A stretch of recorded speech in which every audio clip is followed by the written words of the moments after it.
आज आम ऑप्शनल ओडिया किसी प्रश्न उत्तर आलोचना करवा। प्रथम प्रश्न देछि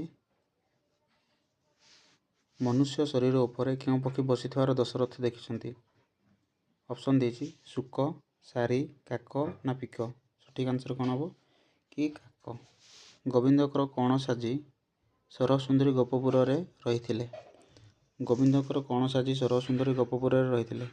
ऑप्शन देछि सेवाकारी, मध्यस्थ, रांधुणी ना बेसकारी। तेणु कौन हम कि सेवाकारी।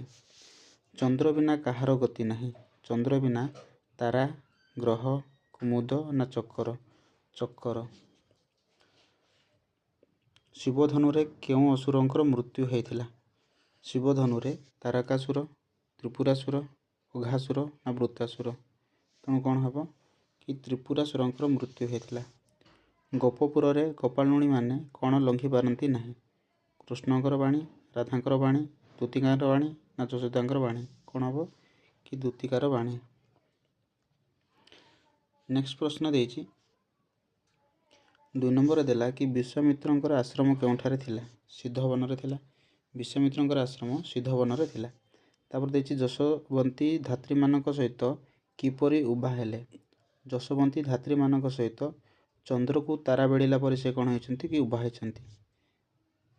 ग नंबर देछि कृष्णकर केउ रीति भांगिबो बोली राधा दूती को कहिछन्ति। तेणु कौन हम कृष्णकर नारी मरा रीति।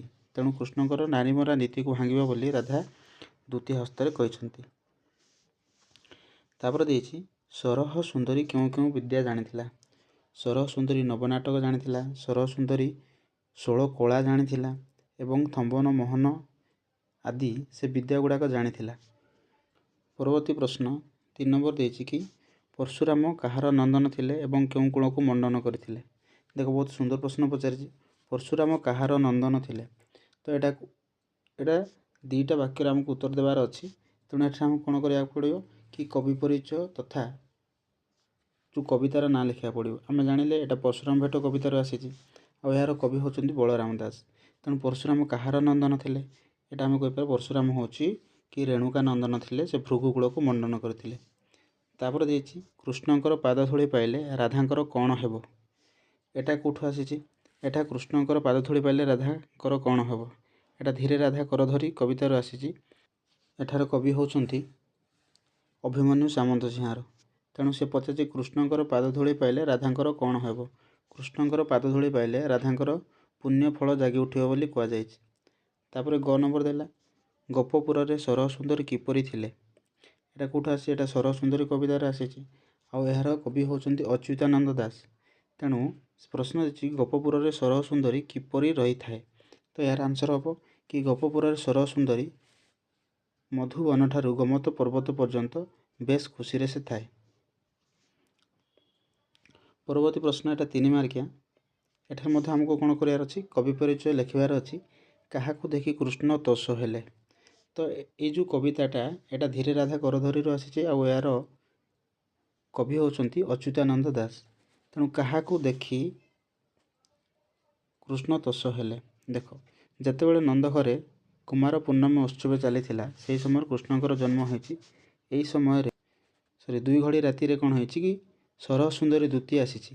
तेणु भगवान श्रीकृष्ण सरह सुंदरी को दूती को देखिकी से कौन होती कि तोष होती।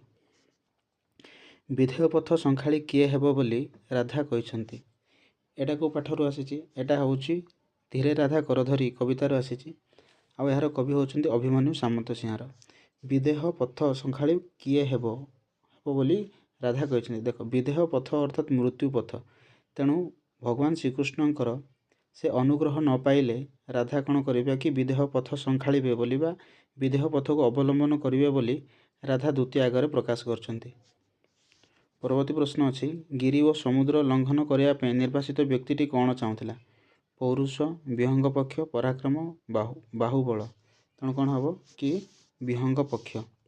तापर देछि केउठारे बास करिया बरम भल बोली निर्वासित व्यक्ति विचार करछि। रणक्षेत्र, अरण्य, सागर बक्षरे ना महाकाशरे। तेणु कौन हम कि रणक्षेत्र रे बास करने को से उचित मन करछन्ती। परवर्ती प्रश्न अच्छी कि सबुरी मरमे कहार जीवनबती जलुछि। सबुरी मरमे कहार जीवनबती निमाईर, ଦ୍ୱାରକା ଦେବତା, ବୁଦ୍ଧଦେବ ନା ମହାତ୍ମା ଗାନ୍ଧୀ? କ'ଣ ହେବ? ମହାତ୍ମା ଗାନ୍ଧୀ। କେଉଁଠି ପଦ୍ମର ପ୍ରତିଶବ୍ଦ ନୁହେଁ? ପଦ୍ମର ପ୍ରତିଶବ୍ଦ ନୁହେଁ କିଏ? ଏଠି ଦେଇଛି ଶତଦଳ, ପୁଣ୍ଡରୀକ, ନଳିନୀ ନା କୁମୁଦ? ତେଣୁ କ'ଣ ହେବ? କୁମୁଦ। ପରବର୍ତ୍ତୀ ପ୍ରଶ୍ନ, କୋଟି ଗରିବଙ୍କ ଅଶ୍ରୁକୁ ଗାନ୍ଧିଜୀ କ'ଣ କଲେ? କୋଟି ମେଖଳା, କଣ୍ଠମାଳା, ଶିରଭୀଷଣ ନା ମଥା ତିଳକ? ତେଣୁ କ'ଣ ହେବ? କଣ୍ଠମାଳା କରିଥିଲେ। ତା ପରବର୍ତ୍ତୀ ପ୍ରଶ୍ନ ଦେଖ, 7 ନମ୍ବର ଦେଇଛି, ନିର୍ବାସିତ ବ୍ୟକ୍ତିଟି କିଭଳି ବିଜ୍ଞ ବିଶେଷ ହୋଇପାରନ୍ତା? ନିର୍ବାସିତ ବ୍ୟକ୍ତିଟି ଯଦି ପ୍ରବୀଣ ଜନଙ୍କଠାରୁ ସଦୁପଦେଶ ଲାଭ କରନ୍ତା ତାହେଲେ ସେ ବିଜ୍ଞ ବିଶେଷ ହୋଇପାରନ୍ତା ବୋଲି ସେ ମନେ କରିଛି। ତାପରେ ଦେଇଛି, କପିଳାବସ୍ତୁ ତେଜୀ କିଏ ଭିକ୍ଷା ମାଗିବା ପାଇଁ ଦୂରକୁ ଚାଲି ଯାଇଥିଲେ? କପିଳାବସ୍ତୁକୁ ତେଜୀ ବୁଦ୍ଧଦେବ, କିଏ? ବୁଦ୍ଧଦେବ ସେ କ'ଣ କରିଥିଲେ? ଭିକ୍ଷା ମାଗିବା ପାଇଁ ଦୂରକୁ ଚାଲି ଯାଇଥିଲେ। ପରବର୍ତ୍ତୀ ପ୍ରଶ୍ନ ଅଛି, ଆଜି ଏ ଯୁଗର ଅର୍ଘ୍ୟ ପ୍ରଦୀପ କେଉଁଠି ଜଳେ? ବହୁତ ସୁନ୍ଦର ପ୍ରଶ୍ନ। ଆଜି ଏ ଯୁଗର ଅର୍ଘ୍ୟ ପ୍ରଦୀପ କେଉଁଠି ଜଳେ? ତ କେଉଁଠାରେ? ମହାମାନବର ଚରଣ ତଳେ। ଅର୍ଥାତ୍ ଆମେ ମହାତ୍ମା ଗାନ୍ଧୀଙ୍କର ଚରଣ ତଳେ ଆଜି କ'ଣ ହେଉଛି? ଏ ଯୁଗର ଅର୍ଘ୍ୟ ପ୍ରଦୀପ ଜଳି ଉଠେ ବୋଲି କୁହାଯାଇଛି। ପରବର୍ତ୍ତୀ ପ୍ରଶ୍ନ ଦେଇଛି, ମହାମାନବର ଚରଣ ସ୍ପର୍ଶରେ ହିମାଳୟର ଅବସ୍ଥା କ'ଣ ହୋଇଥାଏ? ଦେଖ, ମହାମାନବର ଚରଣ ସ୍ପର୍ଶରେ ହିମାଳୟର ଅବସ୍ଥା ବିଗଳିତ ହୋଇଥାଏ ବୋଲି କୁହାଯାଇଛି। ପରବର୍ତ୍ତୀ ପ୍ରଶ୍ନ ଦେଇଛି, ଏଠାରେ 2 ମାର୍କିଆ ଏଗୁଡ଼ାକ, ତେଣୁ ଏଠାରେ ମଧ୍ୟ ଆମକୁ କ'ଣ କରିବାକୁ ପଡ଼ିବ? କବି ପରିଚୟ ଲେଖିବାକୁ ପଡ଼ିବ। କେଉଁ ସୃଷ୍ଟି ସବୁ ମୋହରି ବୋଲି ସେ କହିଛି? ଏଇଟା ନିର୍ବାସିତର ବିଳାପ କବିତାରୁ ଆସିଛି, ଆଉ ଏହାର କବି ହେଉଛନ୍ତି ମଧୁସୂଦନ ରାଓ। ତେଣୁ କେଉଁ ସୃଷ୍ଟି ସବୁ ମୋହରି ବୋଲି ସେ କହିଛି? ଅର୍ଥାତ୍ ନିର୍ବାସିତ ବ୍ୟକ୍ତି ନିର୍ବାସିତ ହେଲା ପରେ ନିର୍ବାସିତ ବ୍ୟକ୍ତିର ଚତୁଃପାର୍ଶ୍ୱରେ ଯେଉଁ ସବୁ ଜିନିଷ ରହିଛି, ଯେମିତି ବୃକ୍ଷ, ଲତା, ଜୀବଜନ୍ତୁ, କୀଟପତଙ୍ଗ, ସେସବୁ ତାହାର ସୃଷ୍ଟି ବୋଲି ସେ ମନେ କରିଛନ୍ତି। ତାପରେ ଦେଇଛି, ନିର୍ବାସିତ ବ୍ୟକ୍ତିର ଅଧିକାର କିପରି ବର୍ଣ୍ଣିତ ହୋଇଛି? ଦେଖ, ଏଇଟା ମଧ୍ୟ ନିର୍ବାସିତ ବିଳାପ କବିତାରୁ ଆସିଛି। ତେଣୁ ନିର୍ବାସିତ ବ୍ୟକ୍ତିର ଅଧିକାର କିପରି ବର୍ଣ୍ଣିତ ହୋଇଛି? ଯେତେବେଳେ ନିର୍ବାସିତ ବ୍ୟକ୍ତି ନିର୍ବାସିତ ହୋଇଛି ସେହି ସମୟରେ କେହି ବି ସେଠାରେ ନାହାନ୍ତି ଯିଏକି ତାଙ୍କ ସହିତ କ'ଣ କରିବ? ଯୁଦ୍ଧ କରିକି ସେହି ସ୍ଥାନକୁ ଅଧିକାର କରିପାରିବ।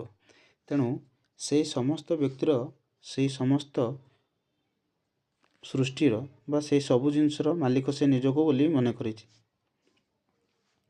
କାହା ବିନା ପଙ୍କଜ ଉଠିପାରିବ ନାହିଁ। ବହୁତ ସୁନ୍ଦର ପ୍ରଶ୍ନ। ଏହି କବିତାଟି କମଳପ୍ରତି କବିତାରୁ ଆସିଛି, ଆଉ ଏହାର କବି ହେଉଛନ୍ତି କୁନ୍ତଳା କୁମାରୀ ସାବତ। ତେଣୁ କାହା ବିନା ପଙ୍କଜ ଉଠିପାରିବ ନାହିଁ। ତେଣୁ କ'ଣ ହେବ? ପଙ୍କ ବିନା ପଙ୍କଜ ଉଠିପାରିବ ନାହିଁ। ତାପରେ 3 ମାର୍କ ଦେଇଛି, ନିର୍ଜନ ଦ୍ୱୀପରେ ନିର୍ବାସିତର ବ୍ୟାକୁଳତାକୁ ବର୍ଣ୍ଣନା କର। ଦେଖ, ନିର୍ଜନ ଦ୍ୱୀପରେ ନିର୍ବାସିତ ବ୍ୟାକୁଳତାକୁ ସେ ବର୍ଣ୍ଣନା କରିବା ପାଇଁ କୁହାଯାଇଛି। ଏଟା ନିର୍ବାସିତର ବିଳାପ କବିତାରେ ଆସିଛି, ଆଉ ଏହାର କବି ହେଉଛନ୍ତି ମଧୁସୂଦନ ରାଓ।